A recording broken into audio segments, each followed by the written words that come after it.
morning mga adventurer. So, papakita ko sa inyo yung bagong solar light na 1000 watts. So, makikita natin, ito yung kanyang panel. So, malalaki na siya. Nasa 12 by 12 inches yung kanyang solar panel. So, ito, ma-charge siya maigi yung solar light natin. Then may kasama na siyang remote. Ito po yung ating solar panel na 1000 watts.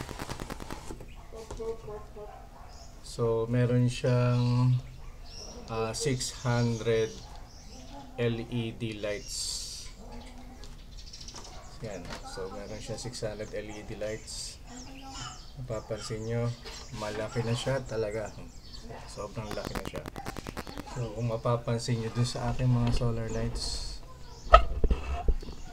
ayan, yung mga naka-install. So malayong malaki siya.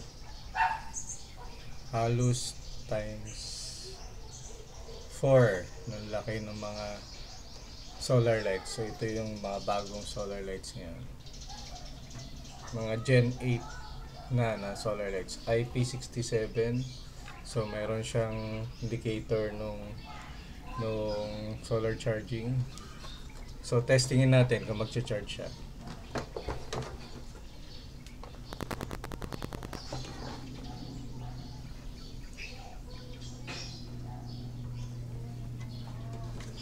So para ma-check kung gumagana yung solar lights natin, so dapat umiilaw yung indicator niya. So papakita niya kung ilang percent na siya naka-charge. So mapapansin natin na nasa 60% charge siya. So tetestingin natin kung gumagana yung solar light. So pwede mong i-auto. Yan, automatic. So kahit umaga, pwede mo siyang i-on. So pwede mo siyang i-on. Pwede, kung sa indoor mo siya gagamitin, push mo lang yung on, then mag-iilaw na siya. Ito yung kagandahan ng bagong generation ng solar lights. So the mga dating solar lights, pag in-on mo, namamatay. Ito hindi. Pwede mo na siyang gamitin indoor or outdoor. So IP67 na siya, meaning pwede siyang maulanan, pwede siyang maarawan, so hindi siya masisira. So makikita nyo, malakas siya.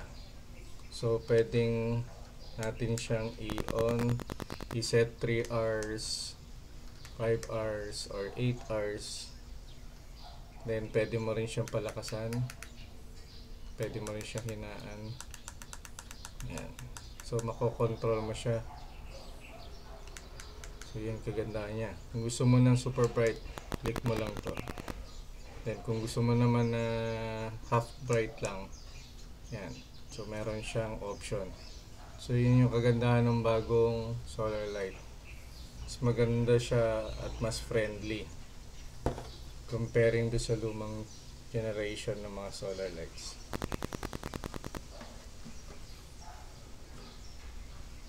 Overall rating, talagang maganda.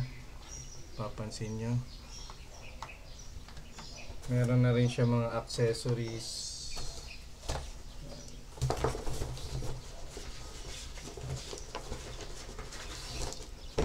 May manual siya. So ito, papansin nyo, kompleto naman siya. Yung manual niya. So in kagandahan ngayon, meron na siyang mga may manual English and Chinese. So may translation na siya. Madali na siyang gamitin. User friendly na siya. So may certificate na rin naka-indicate. So hindi na siya katulad nung iba na solar light na parang saan lang siya ginawa. So parang ano na siya ngayon. Meron na siya mga certification.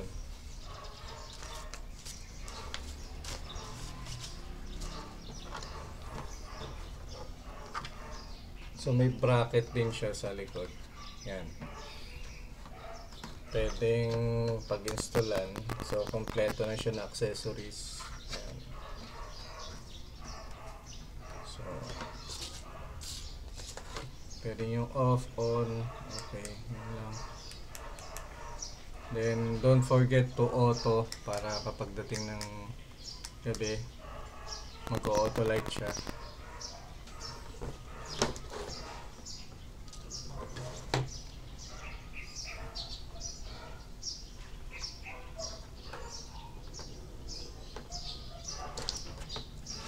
Pakita ko sa inyo guys kung anong difference ng dalawa. Yung itong 1000 watts tsaka yung mga lumang 500 watts. Tingnan yung 500 watts. Halos times 4 ngayon ng laki.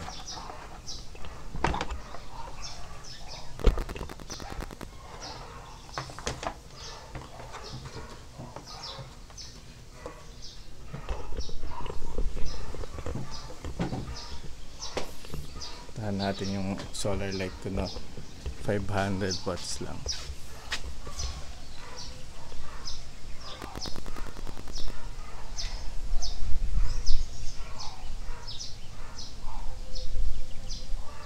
Ayan, pansin nyo naman, di ba? Yung difference. So, malaki talaga yung difference niya comparing dun sa lumang 500 watts. So, yan.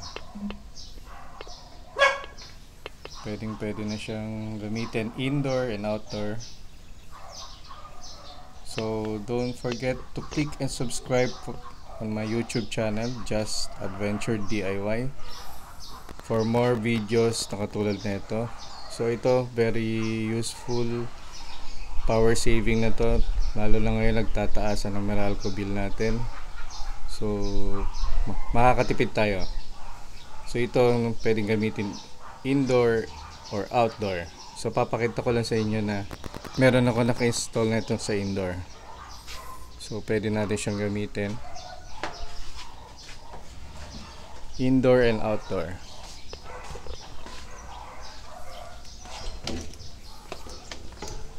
So, yan. Papakita ko lang guys yung ating indoor installed na solar light.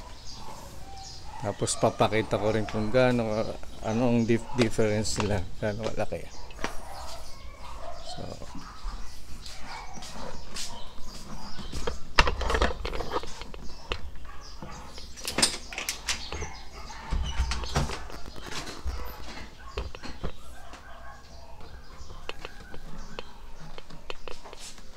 So ito yung ating indoor. Yan, pansin nyo siya. Yung indoor ko. Yan. So ito, pwede na siyang ipalit sa aking indoor. Kung sakali.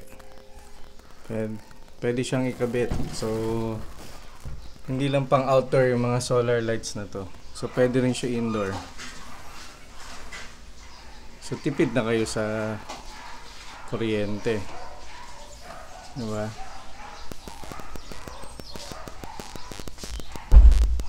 Papansin nyo, yan. Tapos, testingin natin siya kung gaano siya kalakas sa indoor.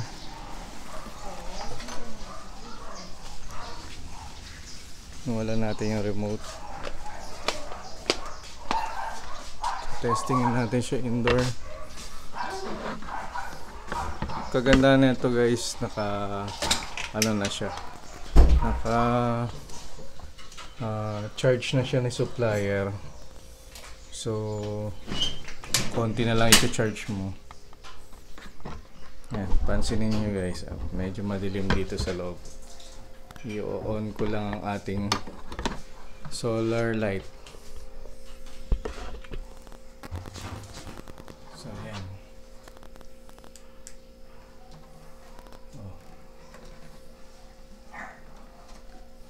So maliwanag siya. Diba? So pwede mo siyang palakasan pa or hinaan. So yan. So pag gagamitin mo siya sa indoor, max bright mo siya, then set mo yung timer kasi ito minsan namamatay siya eh. So set mo yung timer ng kahit 8 hours. Yan. Ibig sabihin, nakaano na siya ng 8 hours. So mapapansin nyo, yan, maliwanag ko. Yan. Diba? Sobrang liwanag niya, oh. Yan. Kaya pwede siyang indoor and outdoor. Hindi lang siya pang outdoor, yan, madilim pagka wala. O, di ba? Madilim tapos pagka meron, yan. Para kang may ilaw na. So, yan yung kagandahan ng solar lights.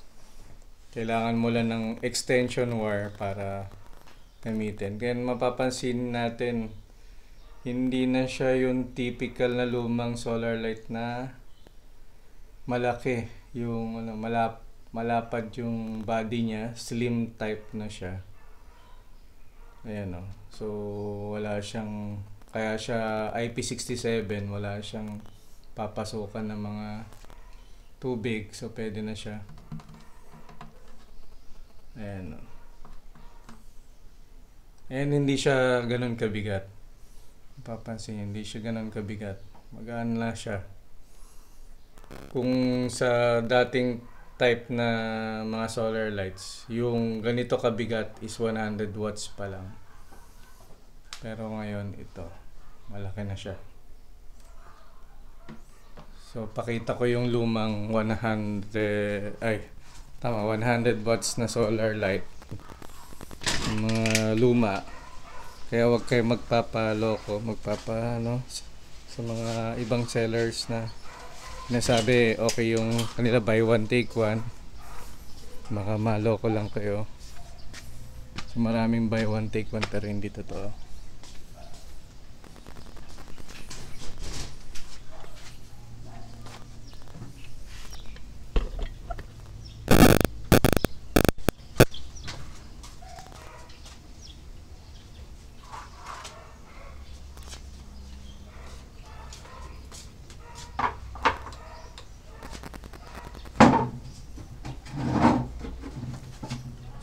Guys, yung lumang 100 watts, diba? Mapapansin nyo, yan yung 100 watts na luma. Ito yung 1000 watts. So malalaki yung 100 watts nun. Ito times 10 na, pero yung size nya is hindi naman siya ganun kalaki, diba? Comparing do sa 100 watts.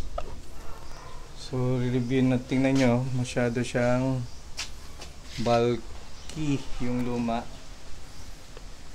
So, malapad tsaka medyo makapal yung gilid. So, mahirap siyang install. And mabigat siya comparing dito sa mga bago ngayon.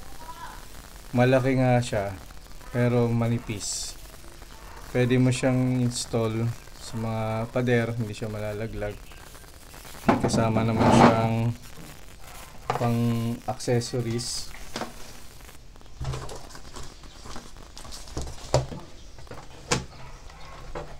Pang wall mount, meron siyang pang wall mount.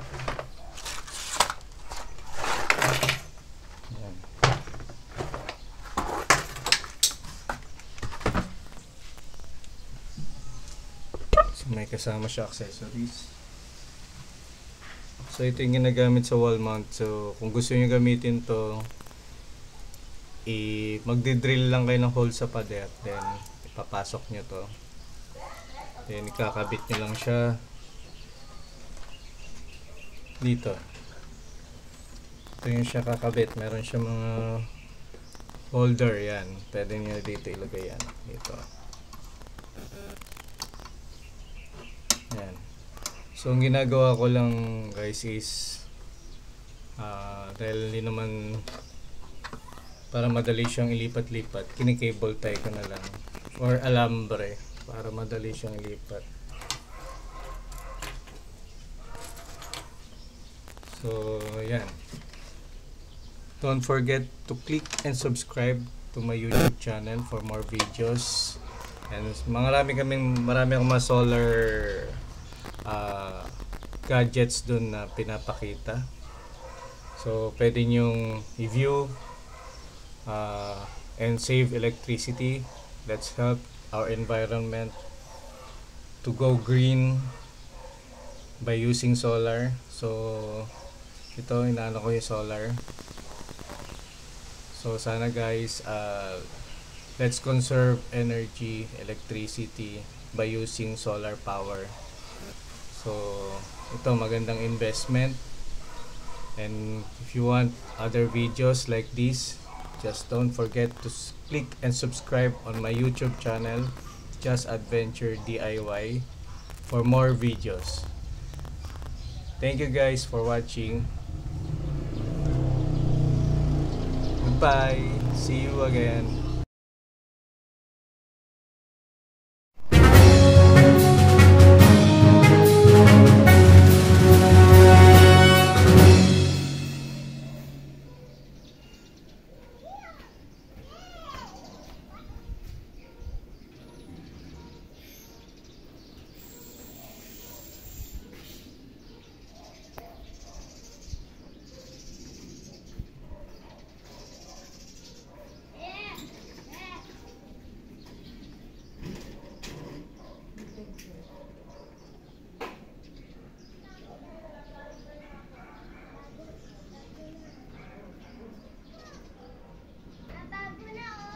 1000 watts solar lights.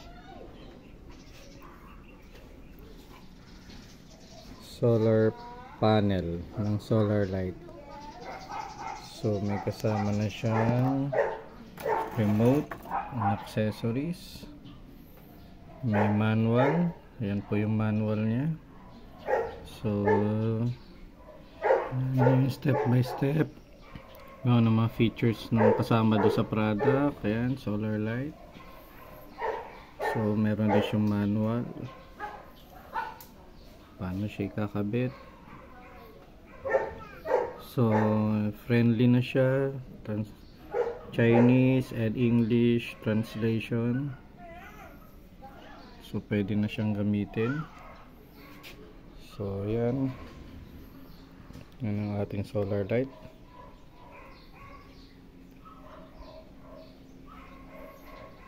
Ganyan din kalaking kanyang solar panel pag pinagtabi mo sila. So 1000 watts solar light, ready to install. Pwede na siyang ikabit. Yan, kung paano siya ikakabit. So meron siyang male and female plug. So ikakabit mo lang siya ng ganyan.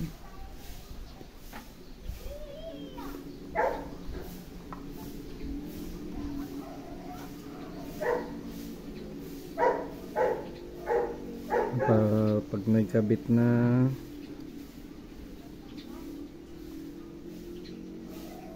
kabit mo lang siya na ganyan.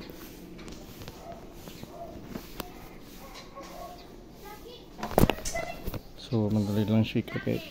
Kabit mo lang siya.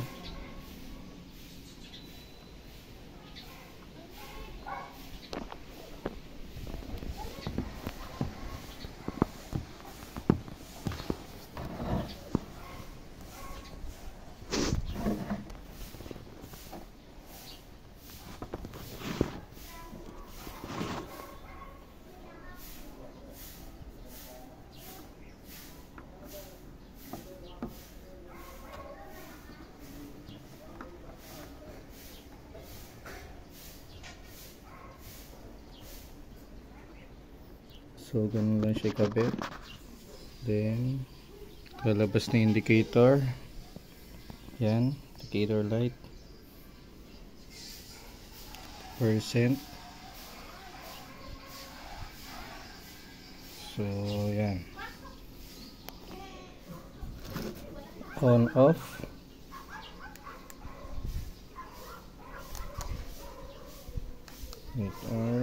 So yan,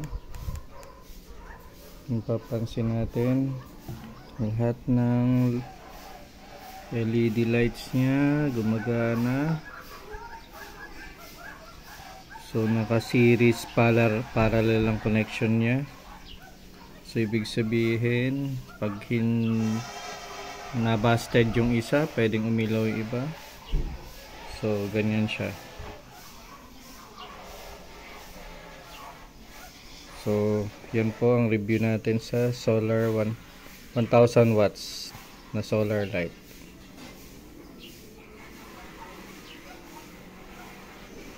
Okay. Ayan, indicator nya. So naka red, ano lang siya, 60% charging, 80% yan. Then 100% kaya niya fully charge sa buong maghapon. So indicator niya, yan yung indicator niya. So pwede siyang dire-diretso charging kahit nakailaw.